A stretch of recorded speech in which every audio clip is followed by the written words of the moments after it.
to Nature with Ajit.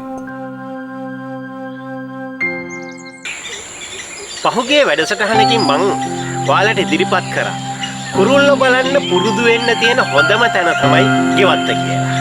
ඉතින් අද ඉඳන් මම බලාපොරොත්තු වෙනවා මේ පුංචි දුවල පුතාලා වෙනුවෙන් වැඩසටහන් මාලාවක් ඉදිරිපත් කරන්න මේ අපේ ගෙවත්තට එන කුරුල්ලෝ ගැන. අද අපි බලන්න යන්නේ අපේ රටේ වගේම ඉන්දියාව සහ ඉන්දුනීසියාව දක්වා පැතිරිලා ජීවත් වෙන කුරුල්ලෙක් ගැන. මේ kurulla අපි ගොඩක් දෙනෙක් දැකලා තියෙනවා. මෙයාට කියන්නේ කළු හිස ඇති කහ kurulla කියලා. හරිම අලංකාර දීප්තිමත් කහ පාට පිහාටු තිබෙනවා. ඒ විතරක් නෙමෙයි. මේ kurullage හිස කළු පාටයි. අපේ රටේ බොහෝ ප්‍රදේශවල මේ kurulla දැක ගන්න පුළුවන්.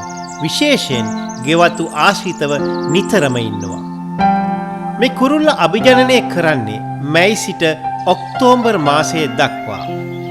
මධ්‍යස්ථ උසකින් යුත් ගසක අත්තක කෝප්පයක් වැනි කූඩුවක් හදලා බිත්තර දානවා. මේ කුරුල්ලා කෘමීන්, දලඹුවන්, මකුළුවන් සහ පළතුරු ආහාරයට ගන්නවා. ඒ වගේම නිතරම නාද කරන කුරුල්ලෙක්. මේ කහ කුරුල්ලා ශාක බීජ ප්‍රචාරණය කරන්න ගොඩක් උදව් වෙන කෙනෙක්.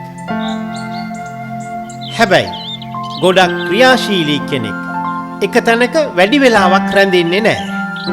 ඉතින් පුංචි පුතේ දුවේ මේ කුරුල්ලා ඔයාලගේ වත්තටත් අනිවාර්යයෙන්ම එනවා ඇති. හොඳට බලන්න. සමහර වෙලාවට ගොඩක් දුර්ලභ හැසිරීම් රටා බලා ගන්න පුළුවන් වෙයි.